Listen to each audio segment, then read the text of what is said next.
والصلاة والسلام على سيد الرسل محمد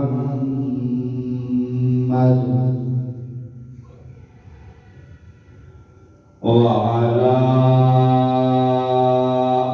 آله وأصحابه أجمعين.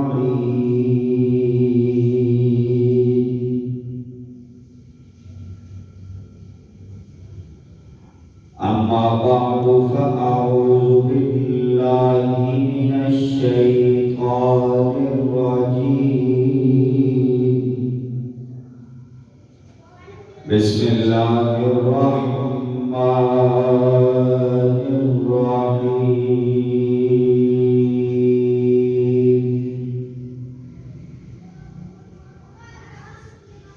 يا أيها الذين آمنوا لا تقولوا راعنا وقولوا انظرنا واسمعوا وللكافرين عذاب أليم.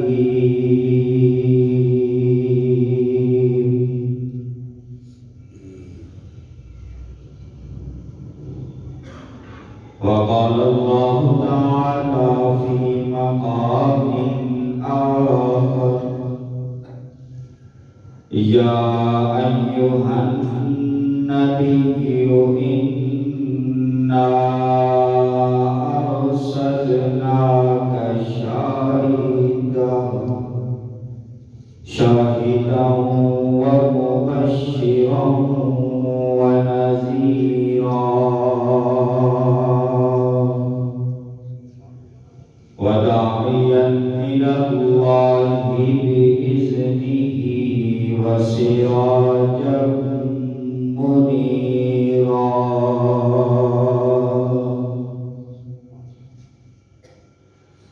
صدق الله العظيم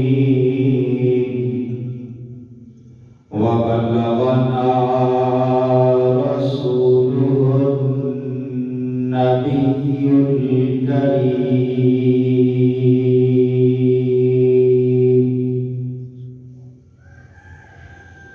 ونحن على ذلك لمن الشاهدين والشاكرين والحمد لله رب العالمين.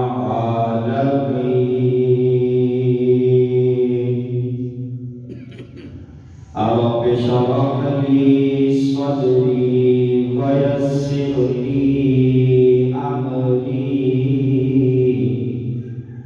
واحلل عقدة من لساني يفقهوا قولي. سبحانك لا علم لنا إلا ما علمتنا. اللهم لا علم لنا إلا ما علمتنا إنك أنت العليم الحكيم. إن الله وملائكته يصلون على النبي يا أيها الذين آمنوا صلوا عليه وسلموا تسليما. اللهم صل على محمد وعلى آل محمد كما صليت على إبراهيم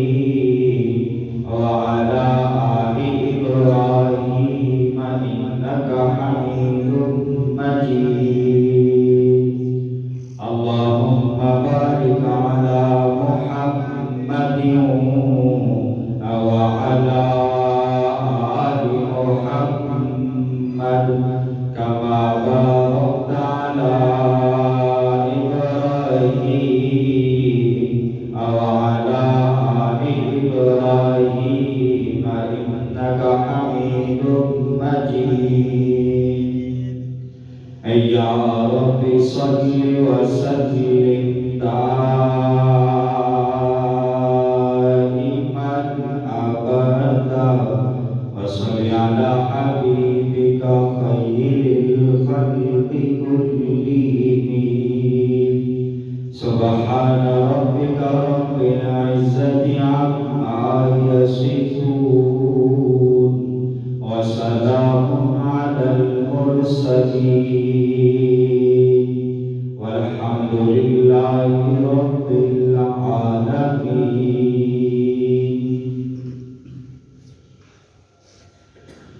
نوع انسانی کو انداز تکلم آ گیا، وہ تکلم جس سے باتوں میں تحکم آ گیا. نوع انسانی کو انداز تکلم آ گیا، وہ تکلم جس سے باتوں میں تحکم آ گیا، وہ تحکم جس سے لہجوں میں ترنم آ گیا، وہ ترنم جس سے پیغام صفا آنے لگا، وہ صفا جس سے بڑے جبریل لہرانے لگا. معزز سامعین اور بزرگان محترم، پچھلے کئی جمعوں کی حاضری سے نبی کریم صلی اللہ علیہ وسلم کی بارگاہ اقدس میں ہدیہ عقیدت پیش کر رہے ہیں. آج کی جمعہ کی حاضری میں بھی پیغمبر علیہ السلام کو پیارے پیارے ناموں سے یاد کریں. الہ العالمین ارشاد فرماتے ہیں کہ قل ادعوا اللہ او ادعوا الرحمن، اللہ کو اللہ کہہ کے پکارو یا رحمان کہہ کے پکارو. ایما، اللہ کا کوئی بھی نام لو. تدعو فلہ الاسماء الحسنى، اللہ کے بڑے پیارے پیارے اور خوبصورت نام. تو جس طرح اللہ رب العزت کو خوبصورت اور پیارے ناموں سے یاد کیا جاتا ہے، اسی طرح پیغمبر علیہ السلام کو بھی پیارے پیارے اور خوبصورت ناموں سے یاد کیا جاتا ہے. روایات میں آتا ہے کہ اللہ کے 99 صفاتی نام، ایک روایت میں 1000 اور ایک روایت میں 4000 تک بھی آتے ہیں. تو جس طرح اللہ رب العزت کے صفاتی نام ہیں، اسی طرح پیغمبر علیہ السلام کے بھی صفاتی نام ہیں. اور بعض روایات میں آپ کے بھی 99 صفاتی نام، اور بعض روایات میں 300 یا 400، اور بعض روایات میں 1000 نام پیغمبر علیہ السلام کے آتے ہیں. میرا اعلان یہ کہتا ہے کہ پیغمبر علیہ السلام کی ذات لامحدود صفات کا مجموعہ تھی. تو جب صفات لامحدود ہیں تو پیغمبر علیہ السلام کے نام بھی لامحدود ہیں. کوئی بھی صرف اکمل اتمم درجہ کے ساتھ اس کی نسبت پیغمبر علیہ السلام کی طرف کی جائے تو وہ حضور کا صفاتی نام بن جاتا ہے. ہم بھی اپنی طرف سے کچھ نام دیتے ہیں: محمد مصطفیٰ، احمد مجتبیٰ، امام الانبیاء، خاتم الانبیاء، خاتم النبیین. یہ بہت سارے نام ہیں جن سے ہم نبی کریم صلی اللہ علیہ وسلم کو یاد کریں. مشہور نام ہے محمد صلی اللہ علیہ وسلم۔ جب یہ نام زبان پہ آتا ہے تو لب بھی شیریں ہو جاتے ہیں، ہونٹوں پہ مٹھاس آ جاتی ہے، دل میں سرور آ جاتا ہے، اور آدمی پریشان ہو تو نام محمد کا ورد کرنے سے انسان کی پریشانی اللہ دور فرما دیتے ہیں۔ تو جس طرح اللہ کا نام لینا عبادت ہے، اسی طرح پیغمبر علیہ السلام کا نام لینا بھی عبادت ہے، کیونکہ حضور کا نام، حضور کی صفات، حضور کی سنت، حضور کی اتباع، حضور کا اسوہ حسنہ وہ وہی ہے جو خدا اپنے بندوں سے چاہتے ہیں کہ میرے بندے اس طرح بن کے، اور یہ اتنا خوبصورت نام ہے کہ پیغمبر علیہ السلام کی آمد سے پہلے صدیاں بیت گئیں، لیکن اللہ نے کسی بندے کا یہ نام رکھنے نہیں دیا۔ آپ وہ پہلی ہستی ہیں جن کا نام محمد ہے۔ ایک روایت میں آتا ہے کہ حضرت عبد المطلب نے ایک خواب دیکھا تھا کہ ان کی پشت سے ایک چاندی کی زنجیر نکلتی ہے جو اوپر جا کر ایک بڑا تناور درخت بن جاتی ہے، اور پھر وہ مشرق و مغرب میں پھیل جاتی ہے، اور ان کو یہ بتایا جاتا ہے، بشارت دی جاتی ہے کہ تمہارے خاندان میں ایک فرد، ایک بچہ پیدا ہونے والا ہے کہ جس کا نام، جس کی روشنی مشرق و مغرب میں پھیلے گی، اور اس کا نام تم نے محمد رکھا۔ اسی طرح سیدہ آمنہ رضی اللہ تعالی عنہ وہ بھی فرماتی ہیں کہ ایک مرتبہ خواب میں مجھے یہ تاکید کی گئی کہ تیرے بطن میں جو بچہ ہے اس کا نام تو نے اس کی پیدائش پر محمد رکھنا ہے۔ اور حضور کا یہ نام، آپ کا سارا شجرہ نسب دیکھ لیں، آپ کے آباء و اجداد میں سے یہ نام کسی کا نظر نہیں آتا، کیونکہ اللہ چاہتے ہی نہیں تھے کہ میرے حبیب کو یہ نام ملنے سے پہلے کسی کا یہ نام پورے شجرہ نسب میں کہیں پہ محمد نظر نہیں۔ اور یہ اتنا خوبصورت نام ہے، انبیاء کے ناموں کے ٹکڑے کریں تو باقی نام جو بچتا ہے اس کا کوئی معنی نہیں رہتا۔ پیغمبر علیہ السلام کے ناموں کے ساتھ سے جتنے حرف ہٹائیں، باقی جو لفظ بچتا ہے وہ مستقل معنی دیتا ہے۔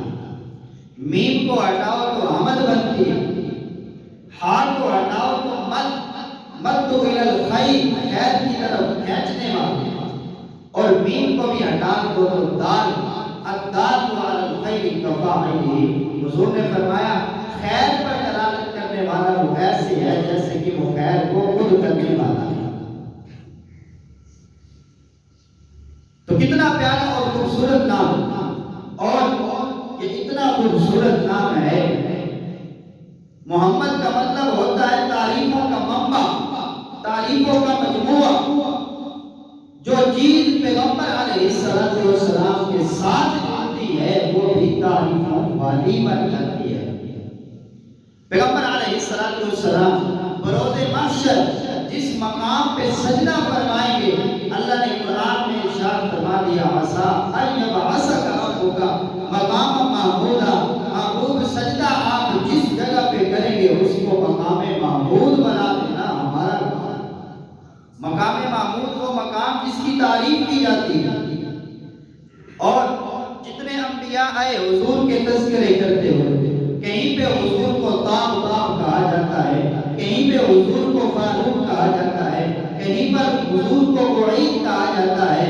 عیسائیوں کی گرنتھ اٹھائیں تو حضور کے تذکرے نظر آتے ہیں، ہندوؤں کی ویدیں اٹھائیں تو حضور کے تذکرے نظر آتے ہیں، یہودیوں کی تورات اٹھائیں تو حضور کے تذکرے نظر آتے ہیں، عیسائیوں کی انجیل اٹھائیں حضور کے تذکرے نظر آتے ہیں، داؤد کی زبور اٹھائیں تو حضور کے تذکرے نظر آتے ہیں، اور پیغمبر علیہ السلام کا قرآن اٹھائیں تو سارے کا سارا قرآن حضور کے تذکروں سے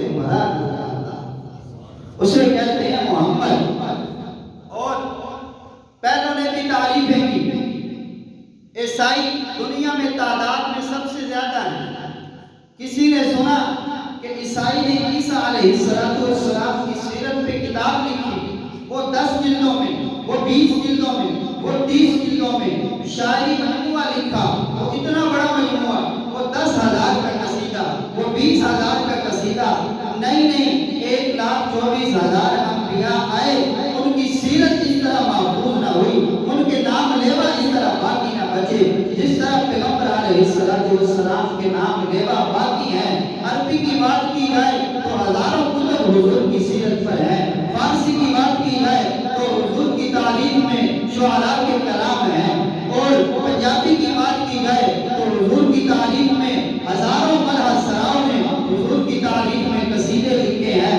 نثر اٹھاؤ بے شمار مجموعے، نظم اٹھاؤ بے شمار مجموعے، شاعری اٹھاؤ تو قصیدے ہی قصیدے، سارے انبیاء کی تعریف ایک طرف، پیغمبر علیہ السلام کی تعریف پھر بھی ان سے آج بھی زیادہ ہو جاتی ہے۔ عیسیٰ علیہ السلام کے نام لیوا سب سے زیادہ ہیں، لیکن کتابیں حضور کے مقابلے میں آٹے میں نمک کے برابر بھی جو عیسائیوں نے لکھی ہیں وہ کسی ایک آدھ زبان میں ہوگی۔ آپ میں سے کبھی کسی نے عیسیٰ علیہ السلام کی سیرت پر کوئی کتاب پڑھی ہے؟ کسی نے دیکھی بھی نہیں ہوگی۔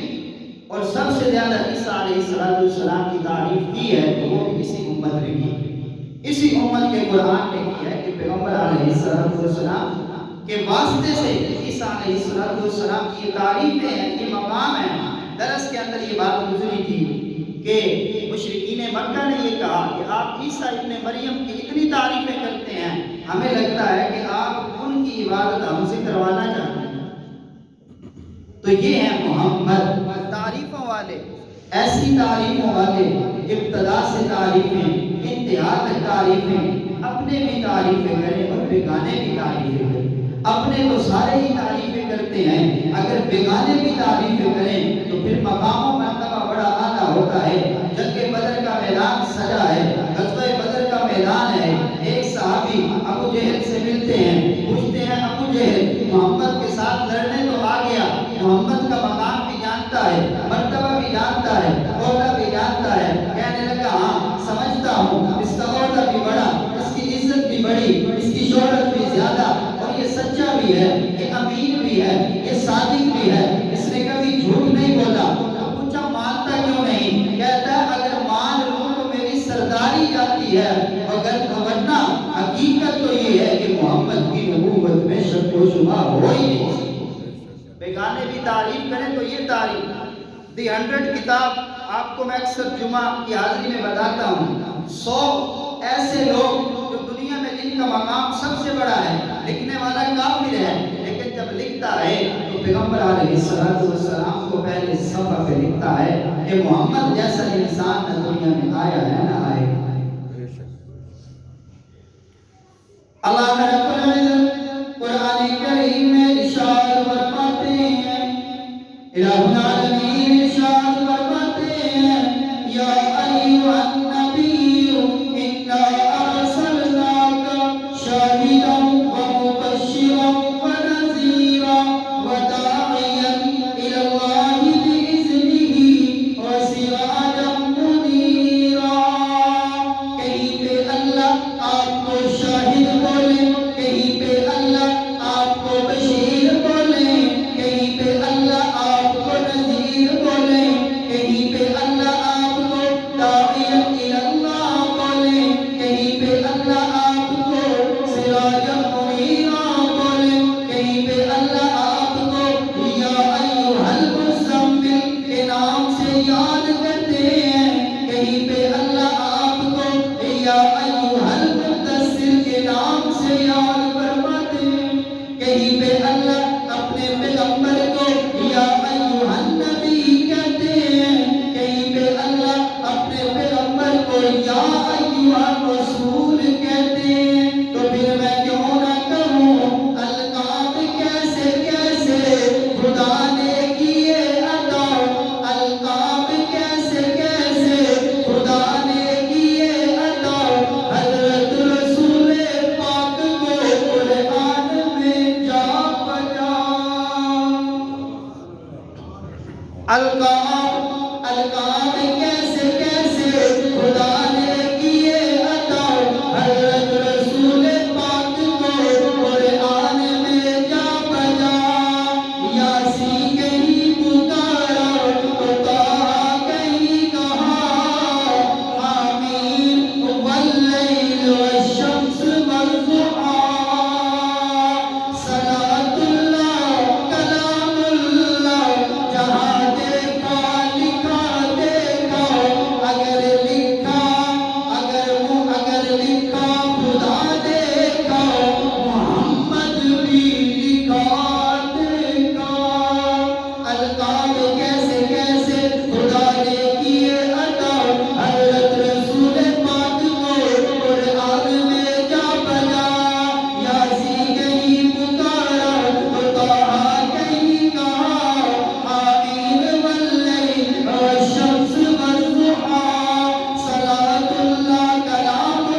اللہ نے کیسے کیسے نام اپنے پیارے حبیب کو عطا کیے. اور اللہ نے کہیں پر ہم جیسے ایک دوسرے کو کہتے ہیں اوئے اے، جو بڑا ہوتا ہے وہ چھوٹوں کو جس طرح بھی بلا لے اس کو بے ادبی تصور نہیں کیا جاتا. اگر استاد کلاس میں بیٹھ کر اپنے طالب علم کو کہتا ہے ادھر آؤ، اس کو بے ادبی شمار نہیں کیا جاتا. تو اگر اللہ اپنے حبیب کو جیسے بھی بلائیں تو وہ بے ادبی میں شمار نہیں ہوتا. لیکن اللہ نے قرآن میں ادب کا کرینہ بتا کر اور حضور کو یا کے نام سے محمد لگا کر اگر نہیں بلایا تو اللہ نے بتایا ہے کہ اگر میں خود اپنے حبیب کا احترام کرتا ہوں تو تمہیں تو اپنے حبیب کی بے ادبی کرنے ہی نہیں. اگر اللہ خود بھی احترام کرتی ہے، اللہ نے پورے قرآن میں حضور کو یا محمد کہہ کے نہیں پکارا. یا ایھا الرسول، یا ایھا النبی، ادب کے ساتھ احترام کے ساتھ اللہ رب العزت نے یا ایھا المزمل، یا ایھا المدثر، ان القاب کے ساتھ اللہ نے حضور کو پکارا ہے. اور جہاں نام محمد آیا ہے وہاں پہ اللہ نے یا نہیں لگایا، فرمایا محمد رسول اللہ، خبر دینے کے لیے کہ محمد اللہ کے رسول ہیں. یہ نہیں فرمایا. آج فرماتے ہیں کل اے پیغمبر آپ فرما دیجئے، لیکن یہ قرآن میں کہیں بھی نہیں کہا کل یا محمد، اے محمد آپ فرما دیجئے اپنی قوم سے. اللہ نے خود بھی ادب کیا، انبیاء کو ادب کی تلقین کی، اور پھر امت کو تو ادب کی تلقین ہے ہی ہے. میں اسی بات کی طرف آتا ہوں. تو میں بات کر رہا تھا محمد ایسا تعریف والا، ہر کوئی اس کی تعریف ہے، ہر کوئی حسن و جمال کے تذکرے. ایک شاعر پیغمبر علیہ السلام کی بارگاہ اقدس میں 40,000 اشعار کا قصیدہ لکھنے کے بعد لکھتا ہے حقی ہے فکر رسا مدح باقی ہے، میری فکر میری سوچ تھک چکی ہے لیکن پیغمبر علیہ السلام کی تعریف باقی ہے. حقی ہے فکر رسا مدح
مرضی سے حضور کو پیدا کیا. یہ ہے محمد. تو میں نے یہ بات عرض کی حضور کے ناموں کے تذکرے کرتے رہیں، وقت جو ہے گزر جاتا ہے، وقت کے گزرنے کا پتہ ہی نہیں چلتا. آپ کو تو مجھے نہیں پتا، لیکن اللہ اللہ کی قسم جتنا سرور مجھے حضور کے ناموں کا تذکرہ کرتے ہوئے آ رہا ہے اس کو میں اپنے لفظوں میں بیان نہیں کر سکتا۔ اللہ نے قرآن میں ارشاد فرمایا، الہ العالمین ارشاد فرماتے ہیں، یا ایھا الذین آمنوا لا تقولوا راعنا وقولوا انظرنا واسمعوا وللکافرین عذاب علیم۔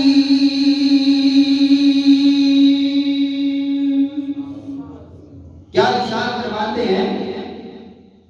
ہوتا یہ تھا پیغمبر علیہ السلام خطبہ ارشاد فرمایا کرتے ہیں، صحابہ کرام کو واضح نصیحت ارشاد فرمایا کرتے ہیں، مجمع کافی ہوتا، دور دور تک لوگ بیٹھے ہوتے، اسپیکر کا انتظام نہیں ہوتا تھا اس وقت۔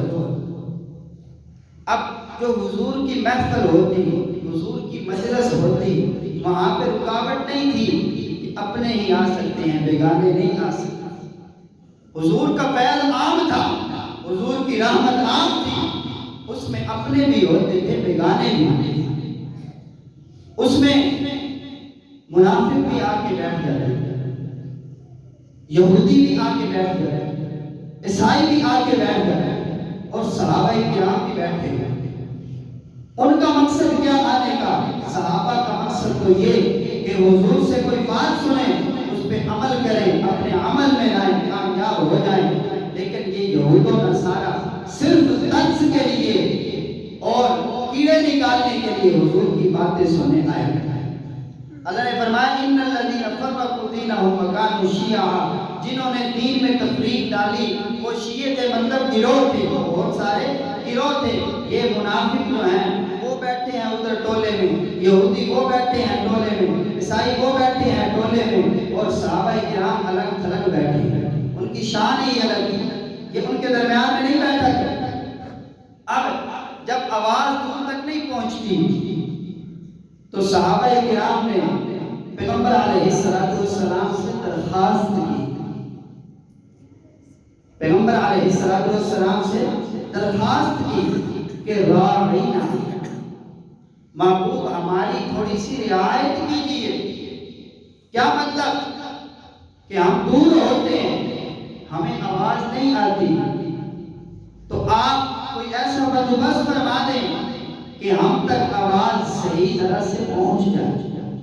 میں نے پہلے یہ بات کی کہ جہاں پہ پیغمبر علیہ السلام کا تذکرہ ہو وہاں پہ ہلکی سی بے ادبی انسان کو اسلام سے خارج کر سکتی ہے، لہذا ایسے الفاظ حضور کے لیے استعمال کرنا جن میں بے ادبی کا شائبہ بھی ہو، اس سے بھی اللہ رب العزت نے منع فرمایا۔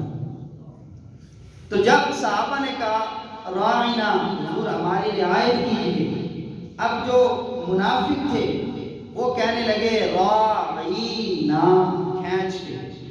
تو راعینا کا مطلب ہوتا ہے چرواہا، راعی کا مطلب ہوتا ہے چرواہا، بکریاں چلانے والا، یرعى الغنم، وہ بکریاں چلاتا ہے۔ تو میں آگے اس کی تفصیل میں نہیں جاتا، وہ پہلی بات کہ ہم نے صرف آپ کو سمجھانے کے لیے انہوں نے یہ کہا۔ عبرانی زبان میں اس کا مطلب اچھا نہیں نکلتا تھا، میں اس معنی کی طرف بھی نہیں جاتا۔ تو جب انہوں نے یہ کہا، حضرت عبداللہ بن مسعود رضی اللہ تعالی عنہ وہ عبرانی کو سمجھا کرتے تھے، انہیں پتہ چل گیا کہ یہ یہودی حضور کو کیا کہنا چاہتے ہیں، یہ حضور کی بے ادبی اور گستاخی کرنا چاہتے ہیں۔ حضرت عبداللہ بن مسعود رضی اللہ تعالی عنہ جب ان کی زبان سے یہ لفظ سنتے ہیں کہ میرے محبوب کی گستاخی کرتے ہیں، میرے محبوب کی بے ادبی کرتے ہیں، حضرت عبداللہ بن مسعود رضی اللہ تعالی اٹھتے ہیں، اس یہودی کو پکڑتے ہیں اور اس کو تھپڑ رسید بنواتے ہیں۔ وہ یہودی چیخنا اور چلانا شروع کر دیتا ہے۔ پیغمبر علیہ السلام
صحابی کا فعل ہے، لیکن اللہ قرآن بنا کے نازل فرما دیتے ہیں۔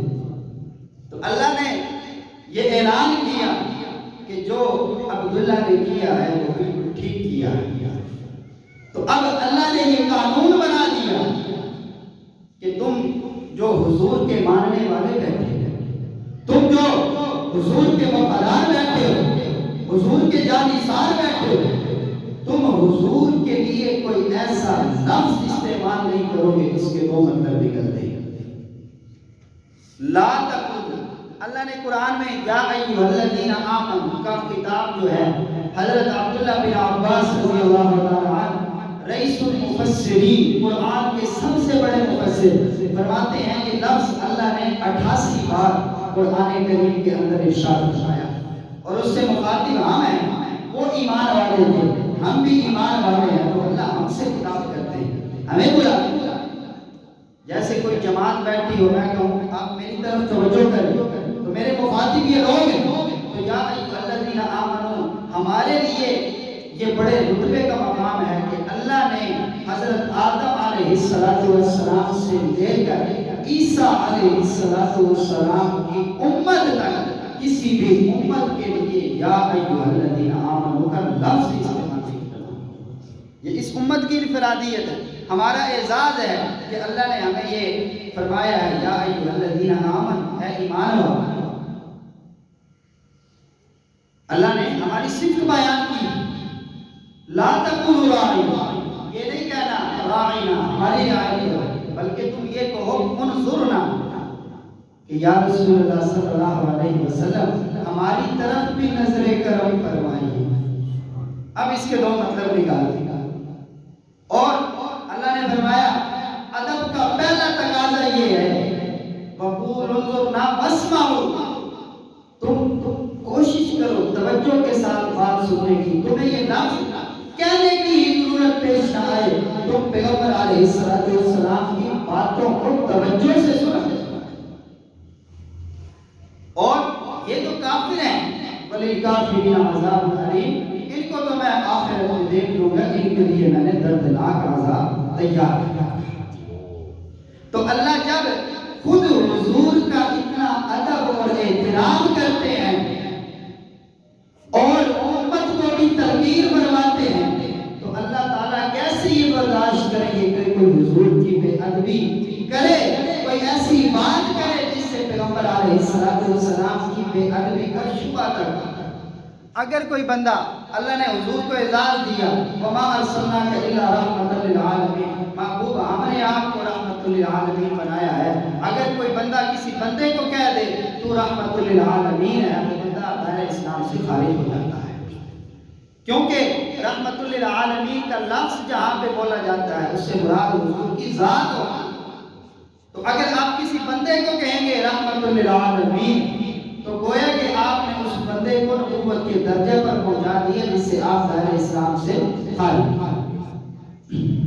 الہ العالمین قرآن میں ارشاد فرماتے ہیں وَإِذْ أَخَذَ اللَّهُ مِيثَاقَ النَّبِيِّينَ لَمَا آتَيْتُكُم مِّنْ كِتَابٍ وَحِكْمَةٍ ثُمَّ جَاءَكُمْ رَسُولٌ مُصَدِّقٌ لِّمَا بَيْنَ يَدَيْهِ، آگے اللہ ارشاد فرماتے ہیں لَتُؤْمِنُنَّ بِهِ وَلَتَنصُرُنَّ،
آپ کی نسل ختم ہوگی. اللہ کو یہ بھی پسند نہیں آیا. اللہ نے فرمایا کہ شانئک هو الابتر، محبوب میں آپ کے دشمنوں کی نسلیں مٹا دوں گا. دیکھو چھوٹی سی بات، صرف اتنا کہا کہ حضور آپ کی نسل ختم ہو گئی ہے، آپ کا نام لینے والا کوئی نہیں ہے. تو اللہ نے ارشاد فرمایا میرے نبی کے نام لینے والے تو بہت آئیں گے، لیکن عاص بن وائل کے نسب کو کوئی جاننے والا بھی نہیں. کوئی جانتا ہے عاص بن وائل؟ کوئی بھی نہیں جانتا. اللہ نے نام و نشان تک مٹا دیا. اللہ کو اپنے حبیب سے اتنا پیار. اور ولید بن مغیرہ حضور کی گستاخی کرتا ہے. کیا کہتا ہے کہ آپ معاذ اللہ نقل کفر نواشی مجنون ہیں.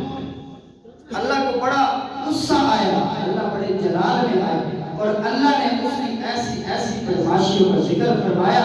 قیامت تک قرآن پڑھنے والا ہر بندہ ولید بن مغیرہ کے عیبوں کو دنیا کے سامنے کھول کے الہ العالمین ارشاد فرماتے ہیں ما انت بنعمت ربک بمجنون. محبوب آپ غم نہ کیجئے، آپ پریشان نہ ہو، آپ مجنون نہیں ہیں. وَإِنَّ لَكَ لَأَجْرًا غَيْرَ مَمْنُونٍ. اللہ نے آپ کو اتنا اجر عطا کیا ہے جو غیر معمولی ہے، اتنا بڑا اجر ہے جس کی کوئی انتہا نہیں ہے. لا متناہی لا محدود. دنیا میں اتنا علم ہے، ہر بندہ اپنے آپ کو عالم کہتا ہے، کوئی سائنسدان کہتا ہے، لیکن اللہ اتنے علم کے باوجود یہ بات ارشاد فرماتے ہیں وَمَا أُوتِيتُم مِّنَ الْعِلْمِ إِلَّا قَلِيلًا. اللہ نے تمہیں تھوڑا سا علم عطا کیا ہے، لیکن جب اپنے حبیب کے تذکرے آئے، اپنے حبیب کی بات آئی، اللہ ارشاد فرماتے ہیں وَإِنَّ لَكَ لَأَجْرًا غَيْرَ مَمْنُونٍ. محبوب ہم نے آپ کو جو اجر عطا کیا ہے وہ کم نہیں ہے. وَإِنَّكَ لَعَلَىٰ خُلُقٍ عَظِيمٍ. ہم نے آپ کو اخلاق کے اعلیٰ درجے پہ فائز فرما دیا ہے. اور یہ جو آپ کی گستاخی کرنے والا ہے، اللہ نے اس کی بدماشیاں بیان کرنے کے بعد یہ بات ارشاد فرمائی. حقیقت یہ ہے کہ یہ بندہ اپنی ماں کا ہو ہی نہیں سکتا، کیونکہ جو حضور کی گستاخی کرتا ہے اس کا نسب کبھی پاک اور صاف نہیں ہو سکتا. ولید بن مغیرہ ہاتھ میں تلوار اٹھا کے اپنی ماں کے پاس جاتا ہے اور جا کے کہتا ہے کہ محمد نے میرے جو عیب بیان کیے ہیں وہ سارے کے سارے عیب میرے اندر موجود ہیں، لیکن کیا میں حرامی ہوں؟ اس کا فیصلہ تو نے کرنا ہے. مجھے یہ معلوم ہے کہ محمد کی کوئی بھی بات جھوٹی نہیں ہو سکتی. اگر تو نے جھوٹ بولا تو میری ماں ہے، میں تیرا سر قلم کر دوں گا. تو ماں کہنے لگی ہاں ہاں اس نبی نے، اس پیغمبر نے تجھے حرامی بولا ہے، وہ بالکل ٹھیک بولا ہے. تیرا باپ کسی کام کا نہیں تھا، اس نے یہ سوچا کہ اگر میری اولاد نہ ہوئی تو میرے بھائی کے بچے میری ساری جائیداد کے وارث بن جائیں گے. وہ میرا نوکر ہے تو اس کے ساتھ منہ کالا کر لے. مجھے بیٹا مل گیا تو جائیداد کا وارث مل جائے گا. میں نے اس نوکر سے منہ کالا کروایا جس کے نتیجے میں تو پیدا ہوا. اللہ نے قیامت تک کے لیے اپنے حبیب کی گستاخی کرنے والے کے نسب کے بارے میں بتا دیا کہ یہ پکی اور ٹکی بات ہے کہ جو حضور کی گستاخی کرتا ہے وہ اپنی ماں کا حلالی ہو ہی نہیں سکتا. جو حضور کی گستاخی کرے وہ ماں کا حلالی ہو ہی نہیں سکتا. اس بات میں کوئی شک و شبہ ہے ہی نہیں.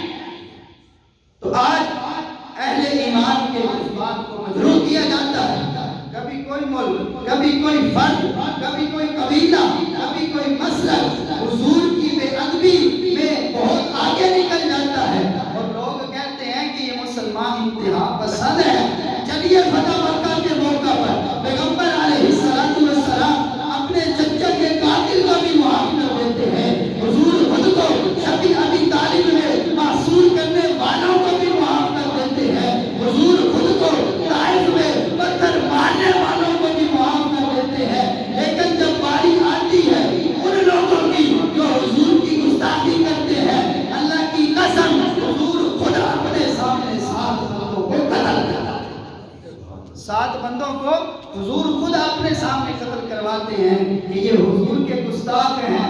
اگر حضور کی گستاخی حضور تک محدود ہوتی تو شاید حضور معاف فرما دیتے، لیکن اللہ نے فرما دیا محبوب آپ کی گستاخی کا گناہ میں معاف کرنے والا ہوں ہی نہیں.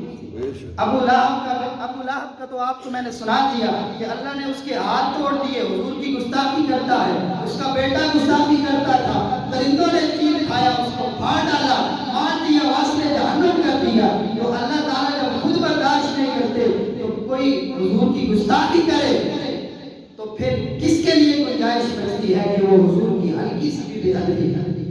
کسی کے لیے یہ گنجائش نہیں بچتی. اور الحمدللہ حضرت علامہ مولانا زاہد راشدی صاحب یہ بات بیان کرتے ہیں کہ ہم مسلمانوں کے پاس اگرچہ کچھ بھی نہیں ہے لیکن حضور کی ناموس پر پٹنے کا جذبہ آج بھی ہمارے سینوں میں محفوظ ہے. کوئی یہ سمجھے گا کہ وہ محبت ہمارے دلوں سے مٹا سکتا ہے؟ ایسا ہو ہی نہیں سکتا. ہمارے دلوں سے حضور کی محبت کوئی مٹا سکتا ہے؟ ایسا کبھی ہو ہی نہیں سکتا.